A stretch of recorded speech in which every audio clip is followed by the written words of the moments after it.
Tole akkam jirtu hordoftoota qubee akkaadaamii kun qubee akkaadaamii irratti kan isiniif dhiyaatu barumsa herreegaa kutaa 12ffaati. Viidiyoo keenya darbe irratti arithmetic sequence kan jedhu walitti ilaallee ture.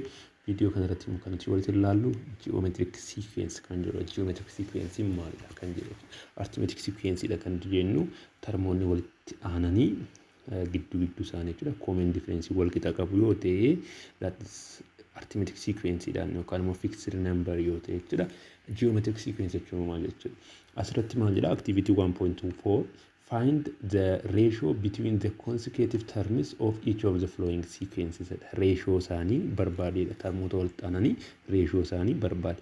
Arithmetic sequence keessatti maal laallee ture? Difference isaa barbaadna. Asirratti immoo maal barbaadna? Ratio isaa barbaadna. So kan kanaa barbaadna asii. Ratio isaas gaafa barbaadnu termii isa lammaffaa jiru irraa isa jalqaba irra jiru ratio isaa fudhannaa jechuudha. Kana jechuun 6:2 jechuudha. Fakkeenyaatiif 6/2 kun qixxeetaa meeqata? 3 akkasuma immoo 18 irra 6 qixxeetaa meeqata? 3 akkasuma immoo 54 irra 18 qixxeetaa 3 ta'a jechuudha. Inni bifa kanaatiin akka nuti barbaadnu jechuudha. Kuni common ratio isaa meeqadha? 3 dha jechuudha. Hundi isaanii asirratti maal barbaadnu jedhu ratio isaanii barbaadinu hin jedhe. Asirratti baay'ee waan sin dogoggoruu hin qabne 2/6 gochuu hin dandeenyu. 6/2 qofaadha kan nuti gochuu dandeenyu. 18/6 54 18 jedhe itti fufaa jechuudha. Na bifa isa kanas yoo ta'e akkuma kanatti negaativa 2/2 negaativa 1 2/2 negaativa 2 negaativa 1 negaativa 2/2 negaativa 1 akkasitti deemaa jechuudha. Kanas hin yaadu bifuma kanaati. So erga akkasitti barbaanne booda definition 1.3 irratti maal jedha? A geometric sequence or geometric progression is one in which the ratio between the consecutive terms. Geometric sequence yookaan immoo geometric progression jechuu kan nuti dandeenyu is one in which the ratio between the consecutive terms yookaan immoo termoonni walitti aananii is non-zero constant yoo ta'edha. Non-zero constant. Isa irratti asirratti dhaggeeffadha. Non-zero dha inni kun jechuudha. Arithmetic sequence keessatti garuu 0 ta'uu danda'a, waan barbaade ta'uu danda'a. Garuu maadha constant dirqama ta'uu qaba. Kan biraa maadha consecutive termii difference isaaniiti arithmetic keessatti. Geometric keessatti garuu maadha ratio between consecutive term is non-zero constant. As keessatti 0 taanaan hin ta'u jechuudha. Sana keessatti garuu maal ta'uu danda'a? 0 ta'uu danda'a. Common difference isaa jechuudha. This constant is called the common ratio jennaan jechuudha. Arithmetic keessatti maal jenna ture? Common difference. Asirratti immoo common ratio jennaan. Akkasuma maaltiin bakka bu'a? R-dhaatiin bakka bu'a. Gn is a geometric sequence. Gn kana geometric sequence inni bakka buutu dandeenya. Akkuma arithmetic sequence keessatti an arithmetic sequence inni kanaatiin immoo geometric sequence. If and only if yoo ta'e R is equals to R jechuun jechuudha common ratio dhaan. R is equals to Gn plus 1 over Gn. Kana jechuun termii isa tokko kan itti aane dhufe hiruu termii isa dursee dhufe. Gaafa walitti firru yoo common ratio kan immoo R dhufa ta'e jechuudha. R is an element of real number and R is different from what? 0 ta'uu qaba jechuudha. Where R is a common ratio dha jechuudha asirratti. Sana irratti arithmetic sequence irratti maal laallee ture? D is equals to an plus 1 minus an kan jedhu laallee ture. Asirratti maal Gn plus 1 divided by Gn dha jechuudha. Geometric sequence ta'uudhaatiif immoo. Asirratti example kana laallu. Find the following geometric sequences. For the following geometric sequences 3, 6, 12, 24, 48 jedhee jira. Find the common ratio. Asirratti maal gaafate? Common ratio kan nuti barbaadnu tokko R. And the sixth term jedhe. Termii ja'affaa. Asirratti gaafa laala. Common ratio gaafa barbaadnu R'n qixxeetaa maadhanneerra termii walitti aanan lama walitti firraa jechuudha. Kanaafiyyuu 6/3 ta'a jechuudha asirratti. 6/3 is equals to geometric sequence waan jedhamu tokko isaa bichaa yoo irra hin ga'a. 6/3 qixxeetaa 2. Akkasuma immoo qixxeetaa inni faana wal qixxeedha 12/6 jechuu dandeenya jechuudha. 12/6 is equals to kunis 2 ta'a. Na bifa kanaatiin argachuu dandeenya jechuudha. That is common ratio dha jechuudha. Inni kan biraan maal barbaadnu jedhee the sixth term yookaan immoo termii ja'affaadha. Asirratti R jechuun maal jechuu dandeenya? G2 divided by G1 dha. Yookaan immoo maal jechuudha? Gn plus 1 divided by Gn jechuudha karaa biraatiin. Asirratti gatiin inni tokko ta'e tokkonnaas gashinu maal ta'a? N1 plus 1 2 G2 ta'u kun immoo N1 dha waan ta'eef G1. R is equals to G2 over G1 ta'e jechuudha. Asirratti gaafa termii ja'affaadha kan nuti gaafatan. Asirratti termii meeqa qabna? tokko lama sadii afur shan. Arithmetic sequence irratti maal ture? Termii ja'affaa argachuudhaaf termii shanaffaa irratti d ida'uudha. Asirratti immoo termii shanaffaa arga qabaanne termii ja'affaa argachuudhaatii fi maal goonaa r jechuun maal jechuu dandeerra? Gn divided by gn plus 1 divided by gn jedhamti. Termii meeqaffaa qabna nuti? Termii shanaffaa qabna. Kanaafiyyuu bakka inni kana too shan geeshini 6 plus 1 no 5 plus 1 hin ta'ure g6 hin ta'ure sana booda over g5. Asirratti galaala g5 qabna r qabna g6 barbaadu nu dibaaree miilan r keenya meeqadha? 2. So 2 is equals to g6 keenya meeqadha? No g6 hin qabnu divided by g5 keenya meeqadha? 48. Kana booda kanan akkas goonu g6 keenya qixxeetaa meeqataa jechuudha? 48 times 2 that is 96 ta'a jechuudha. Bifa kanaatiin argachuun ni danda'ama jechuudha iddoo kanatti. Inni kan biraan example lammaffaa irratti kan nu kenname maal jedha? Given the first term isaa nu kennameera. First term isaa jechuudha of the geometric sequence is negative 1 over 2 dha. First term keenya yookaan immoo g1 ni negative 1 over 2 nu kenname. And that is common ratio is 1 over 2 nu kenname. Common ratio immoo meeqatu nu kenname? Tokko lammaffaa. Sana booda maal jedha? Find the term from second to fifth jedha. Termii lammaffaa irraa kaasne termii shanaffaatti barbaannaa jechuudha. Asirratti g1 qabna. Akkasuma immoo r qabna. g1 fi r qabaannaan r akkamitti barbaaduu dandeenya? g1 fi g2 irraati jechuudha. Sababiin isaa g2 barbaannaa waan ta'eef. So r jechuun maal jechuudha? g2 divided by g1 jechuudha. g1 qabna, r qabna. Kanaaf g2 barbaadu nu dhibaaree nu dhibu. Kana jechuun g2 is equals to maal ta'a jechuudha? r times g1 ta'a jechuudha.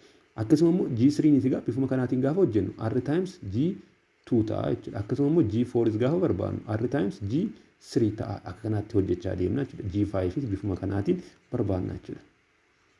So g1 keenya meeqa? Negative 1 over 2. r keenya meeqa? 1 over 2. Kanaafiyyuu negative 1 over 2 times 1 over 2 is equals to negative 1 over 4. Akkasuma immoo g3 gaafa barbaannus r times g2. g2 keenya meeqa? Negative 1 over 4 times r keenya meeqa? 1 over 2 negative 1 over 8 ta'a. Na bifa kanaatiin hojjechaa deemna. g5 keenya negative 1 over 32 ta'a jechuudha. Kanaafiyyuu formulaa ishee kana akkan irraanfanne. Kun asitti r is equals to gn plus 1 divided by gn dha waan ta'eef jechuudha. So bifa kanaatiin sana hojjechuu dandeenya. Asirratti maal jedha? For the following geometric sequence find the common ratio r and the sixth term. Asirratti common ratio dha kan tuqamtu. Common ratio jechuun maal jechuudha? Qixxeeta asirratti geometric sequence waan nun jedhadaatiif g2 divided by g1 qofa hojjenne gaadha. Maaliif geometric sequence dhaan nun jedhedha mataan isaa waan ta'eef. So 2 divided by 1 is equals to 2 dha jechuudha. So the value of r is equals to 2. G6 argachuudhaaf immoo r jechuun maal jechuu dandeenya? R is equals to G6 divided by G5 jechuu dandeenya barbaadna. G5 in asirratti nuu kenname. Kanaaf G6 barbaadna. G6 is equals to R times G5 ta'a. R meeqadha? 2 qabna. Arganneerra waan ta'eef amma times G5 immoo 16 iddoo kanatti 1 2 3 4 5. Kanaaf is equals to 32 ta'a jechuudha. Bifa kanaatiin arganna. Kanas immoo first term keenya given that the first term of geometric sequence is 1 nun jedha and this common ratio is 3. Common ratio r in sadiitu nu kenname. Akkasuma first term tokkotu nu kenname. Second term irraa kaanee fifth term itti barbaadna. Kana jechuun bifa iddoo kanatti hojjenne kanatti barbaaduudha jechuudha.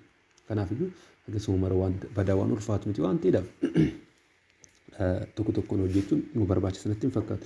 Inni kan biraan maadha? Determining the nth term of geometric sequence yookaan immoo akkuma arithmetic sequence keessatti general term yookaan immoo nth term barbaanne yookaan immoo an akkuma barbaadaa turre asirratti immoo maal barbaanna? Nth term yookaan immoo geometric general term of the geometric sequence yookaan immoo gn akka nuti barbaannu jechuudha. Fakkeenyaatiif activity tokko tuqaa 4 irratti maaltu nu kenname ture 26854 jedhetti of akkan jedhuratti common ratio keenya 3 ture. Asirratti ilaala g1 ni meeqatu nu kenname jalqaba irratti that is 2 dha. G2 immoo 6 dha. Kana jechuun first term times r jechuudha miti karaa biraatti 2 times 3 is equals to g1 times 3 the power of 1 jechuudha. Inni kan biraan G3 immoo 18 dha asitti jechuudha. Kana jechuun immoo 6 times yookaan immoo second term times r jechuudha karaa biraatiin. Kana jechuun immoo 6 jechuun G2 times 3 is equals to G2 jechuun immoo jechuudha G1 times 3 the power of 1 jechuudha. Kanaaf iyyuu bakka G2 kana kanannaa bakka buusnu jechuudha. Ishee kana G1 times 3 ta'a. Kan immoo maal ta'e G1 the power times 3 the power of 2 g4 immoo g1 times 3 the power of 4 ta'aa deemaa jechuudha. So bakka aga gn itti yoo deemne gaa asirratti jechuudha. Gn is equals to maal ta'a jechuudha. g1 times 3 the power of n minus 1 ta'a. 3 the power of n minus 1 asirratti gaa 3 kun maal it is common ratio dha.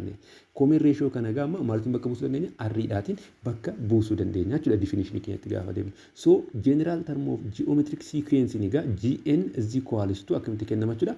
g1 times r the power of n minus 1 ta'a jechuudha. Akkuma arithmetic sequence keetti general term keenya an is equals to a1 plus n minus 1 times d jenne sana geometric sequence keetti immoo g1 times r the power of negative r the power of n minus 1 ta'a jechuudha. Bifa kanaatiin geometric sequence keenya general term isa barbaaduun ni danda'ama jechuudha. If given that g1 and r is given yoo ta'e jechuudha. Asirratti maal jedha if gn is a geometric sequence with the first term g1 first term in g1 and the common ratio is r, then the nth term of the sequence is given by nth term means you can more general term means actually gn is equals to g1 times r the power of n minus 1 dha jechuudha. So asirratti gaa kuni ishii kanas irraanfachuun sinirra hin jiraatu jechuudha formulaa kana. Kuni general term of geometric sequence iti. Asitti maal jedha find gn when the first term is 3 and the common ratio is what 2 jedha. Asirratti first term keenya yookaan immoo g1 dictator sadiitu nu kenna. Common ratio immoo lamatu nu kenna. Maal barbaadinu hin jedhe gn barbaadinu. Gn jechuun jechuudha. Gn is equals to g1 times r the power of n minus 1 jechuudha. So gn is equals to g1 in meeqadha 3 dha times r in immoo meeqadha 2 to the power of n minus 1 ta'a jechuudha. Bifa kanaatiin keenya jechuudha. Salphaadhumatti. Kunoo iddoo kanatti bifa kanaatiin taa'uu ni danda'a jechuudha. Inni kan biraan iddoo kanatti maal jedha find the nth term jedha. Nth term jechuun general term barbaade jechuudha. Karaa biraatiin gn of the flowing sequence kanaatiif jedha. Asirratti amma gn barbaaduudhaatiif gn is equals to maal jedha g1 r the power of n minus 1 dha. Maaltu nu barbaachisa g1 dhaa fi r nu barbaachisa. Asirratti g1 tokkodha. Maaliif jalqaba irra jira waan ta'eef jechuudha.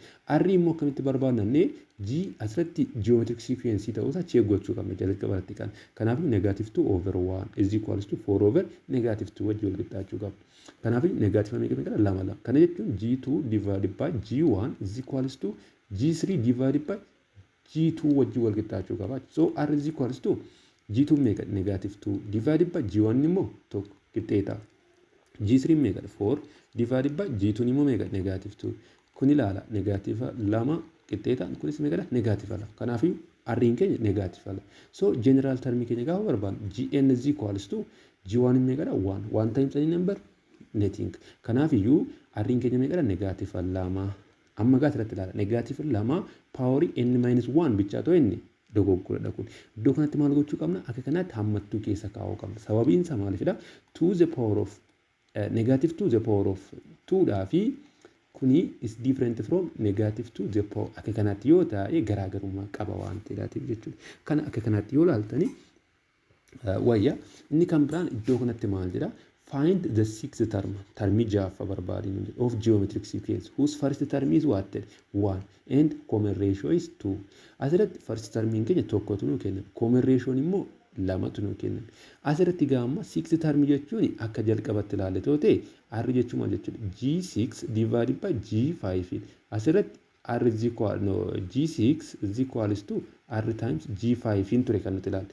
Asirratti garuu G5 gatii hin qabne kanaatiin argachuu hin dandeenyu jechuudha. Inni nu salphatu maal gochuudha first general term barbaadudha. General term keenya Gn is equals to 1 G1 qabna. G1 keenya meeqadha tokko 1 times R in keenya immoo to the power of meeqadha n minus 1. Kana jechuun 1 times any number that number kenna waan ta'eef to the power of n minus 1 ta'a jechuudha. Kanaaf 6 term barbaade jechuun egaa G6 barbaade jechuudha kanaaf. G6 is equals to the power of bakki inni meeqa gashina 6 gashina. 6 dhusu tokko qixxeeta to the power of 5. Kana jechuun immoo 32 ta'a jechuudha. Bifa kanaatiin deebisuu dandeenya jechuudha. Inni kan biraan iddoo kanatti maal jedha exercise 1.8 for each of the following find the nth term of the geometric sequence. Nth term isaa yookaan immoo general term isaa akka nuti barbaadnudha. Asirratti G1 nu kennameera R nu kennameera. Fakkeenyaaf D irra kan jiru kana hojjennu. Asirratti G1 kennu kennameera. Arriin nu kennu. So Gn is equals to maal ta'a? Asirratti n's termii barbaade waan nu jedhaaf jira. G1 times r the power of n minus 1. So Gn is equals to G1 meeqadha? Negative 3 times. Arriin keenya immoo meeqadha? 1 over 2 the power of n minus 1 ta'a jechuudha.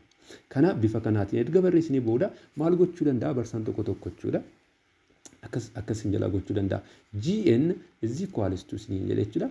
Negative 3 times 1 over 2 the power of n times negative 1 over 2 the power of negative 1 jechuu danda'a. Kana iddoo lamatti gargar qoodee jechuudha. Kana jechuun a the power of b plus c jechuun qixxeetaa maal jechuudha? A the power of b times a the power of c gochuu dandeenya. Bifa kanaatiin jechuudha. Sana jechuun egaa maal ta'a? Gn is equals to negative 3 times 1 over 2 the power of n times negative 1 over 2 the power of negative 2 jechuudha jechuudha karaa lama jechuudha. So lama kun power hin qabu kunis power hin qabu walitti baay'isuu dandeenya. Gn is equals to negative 3 times 2 negative 6 times 1 over 2 the power of n jedhee filannoo keessa kun bichaan jiraachuu danda'a jechuudha. Kanaafiyyuu isa kanas cheeggachuu hin dagatina. Inni kan biraani find the nth term Gn of the following sequences. Nth term isaa kan nuti barbaadnu. Asirratti G1 qabna.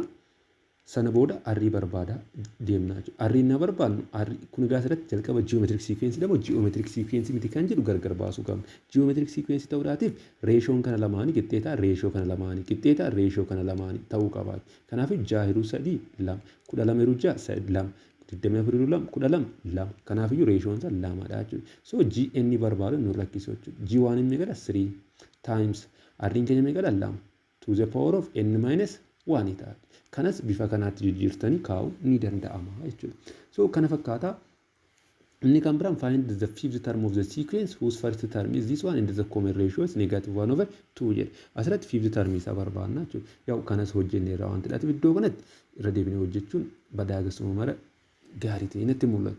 Inni kan biraan maalidha? Geometric mean between two numbers. Geometric mean between two numbers. Akkuma arithmetic mean between two numbers barbaanne san asirrattis immoo maal barbaaduu dandeenya? Geometric mean between two numbers.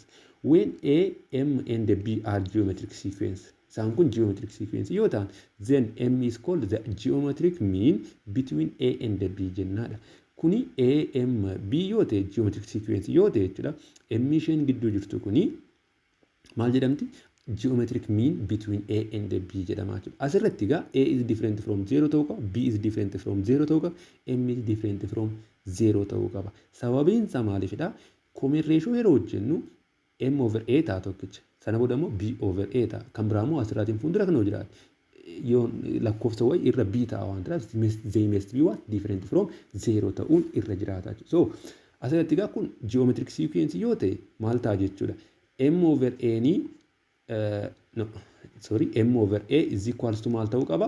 b over m ta'uu qaba jechuudha. Kaayyoon keenya maal barbaadu? Iddoo kanatti kaayyoon keenya maal barbaadu? M barbaadu. Isa gidduu barbaadna waan ta'eef. So kana nagaxxaamura baay'isnu m times m square is equals to a times b ta'a jechuudha. So m is equals to square root of a times b ta'a jechuudha. So erga kana barreetigaa lakkoofsa wayii nuu kenne jechuudha. Lakkoofsa wayii nuu kenne fakkeenyaatiif 20 fi 40 gidduu kan jiru geometric mean barbaadu yoo nuun jedhee gidduu isaanii kan jiru x dha ta'e jechuudha. As keessa geometric mean gidduu isaanii jiru x dha ta'e x qixxeetaa maal ta'a jechuudha? Square root of 20 times 14 ta'a jechuudha. Square root ilaati baasnee kaa'uudha jechuudha. Plus or minus ta'uu danda'a iddoo kanatti. Plus or minus. Minus yoo ta'e plus yoo ta'e rakkina hin qabu. Asirratti maal jira? When 2x, x, 5 is a geometric sequence. Find x. X is different from 0 dha nuun jedhee. Kanaafiyyuu maal ta'uu qaba? X over 2 qixxeetaa 5 over x ta'uu qaba jechuudha. Maaliifidha? Common ratio isaanii tokko ta'uu qaba gatii jenne jechuudha. So x over 2 is equals to 5 over x is equals to. Kana jechuun qaxxaamurannaa baay'isnu x square 2 times 5 10. Kanaafiyyuu x qixxeetaa plus or minus 10 ta'a jechuudha. Plus or minus 10 ta'a jechuudha. Bifa kanaatiin hojjechuu dandeenya. Kan biraan find the geometric mean between 2 and 8 jedha asirratti. Asirratti let assume the geometric mean is m yookaan n yookaan x jennee ka'uu ni dandeenya. Sana booda m keenya barbaaduudha jechuudha asirratti. R is equals to maal jedha? Asirratti maal jennee dhagaa? Let m is a geometric mean dhaan. Kana jechuun 2 M and 8 is what? Geometric sequence. That's it. Sana booda common ratio kan R kan ta'in maal ta'uu qaba? M over 2 is equals to maal ta'uu qaba? 8 over M ta'uu qaba. Sana booda kana qaxxaamura baay'isna. M square is equals to 2 times kana 16. M is equals to plus or minus square root of 16 ta'a. Is equals to plus or minus 4 ila. Lamaan isaa deebiidha asirratti. Negative 4 yookaan immoo positive 4 ta'a. So the geometric mean between 2 and 8 is negative 4 or 4 ta'a jechuudha. Bifa kanaatiin deemuu danda'a. Inni kan biraan iddoo kanatti maalidha? Example 3 irratti find the eighth term yookaan termii saddeetaffaa of the geometric sequence whose first term is what nuun jedhe 5 and the fourth term is 1 over 25 nuun jedhe. Express the answer in the form of exponent. Bifa exponentiitiin maal godhe agarsiisni. Kan nuti gaafatamne eighth termidha yookaan immoo termii saddeetaffaa. Kan nuu kenname immoo maala G1 tokko maala inni 5 dha. Inni kan biraan kan nuu kenname fourth term G4 is equals to 1 over 25 dha kan nuu kenname. Kan nuti gaafatamne immoo G8 dha. Asirratti gaamma arrii waan hin qabne taatiif kan irraati arrii barbaaduun hin ulfaatu. Kanaaf iyyuu maal goona jechuudha general termii isaa akkamitti barreeffana Gn is equals to maal jedhamne G1 times r the power of n minus 1 jedhamne. Asirratti utoo G8 galchine G1 qabna waan ta'eef n qabna 8 arrii argachuu dandeenya hin dandeenye. Kanaaf iyyuu G4 is equals to G1 meeqadha? No, G1 5 times r the power of n meeqadha? 4 dha waan ta'eef 4 minus 1 that is 3. So G4 in meeqadha neera 1 over 25 is equals to 5 times r cube. Kana nagaxxaamura baay'isnu maal ta'a? 1 is equals to 25 times 25 times 5 that is 125 r cube. Sana booda over 125 over 125 maal qobaattamisuudhaaf r cube qobaattamisuudhaaf r cube is equals to maal ta'a jechuudha 125 ta'a jechuudha over sana booda cube yoo lageessine r is equals to 5 amma value r keenya arganneerra 1 over 5 sorry 1 over 5 sana booda value r keenya arganneerra erga value r keenya arganne termii saddeettaffaa barbaanna jechuudha sana booda termii saddeettaffaa gaafa barbaannu termii saddeettaffaa G8 is equals to G1 times r the power of 7 ta'a sababiin isaa maalifidha Gn jechuudha jechuudha G1 times r the power of n minus 1 jedhamne sanaaf iddoo kana G1 akkuma jirutti jira n in 8 8 tokko 7 ta'a 5 times 1 over 5 the power of 7 sana booda kana jechuun maal ta'a 5 G8 is equals to lala 5 over 5 times 1 over 5 jedhamti the power of 7 kana jechuun bifa herreega exponent formitti gaafa deebisnu 5 times kana gargar qooduu dandeenya 1 the power of 7 over 5 the power of 7 is equals to 5 times 1 the power of 7 1 times 5 5 divided by 5 the power of 7 sana booda tokkoon tokkoon asirratti balleessitu 1 over 5 the power of 6 kana jechuun immoo 1 over 5 the power of 6 jennee kaa'uun ni danda'ama jechuudha. Kana fakkaata exercise tokko tuqaa 9 nuuf hojjetamu jettu yoo ta'e yookaan telegram account keenya irratti qubee academy kan jedhu irratti nu gaafachuu dandeessu yookaan immoo comment section jalatti nu barreessaa galatooma video itti irratti the sigma notation and the partial sum kan jedhu walitti ilaalla hagasittuu nagaatti.